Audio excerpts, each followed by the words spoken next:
Yeah, I'm inside my tent now. Dry. It's after 10 o'clock.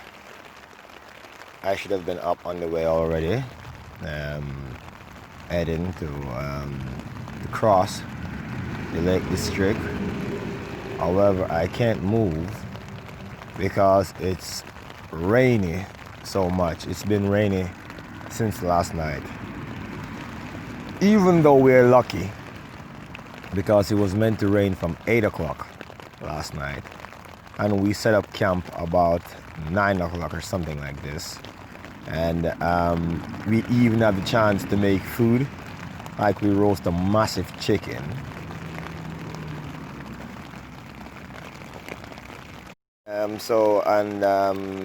Do rice and vegetables. So yeah, it's all right. But we're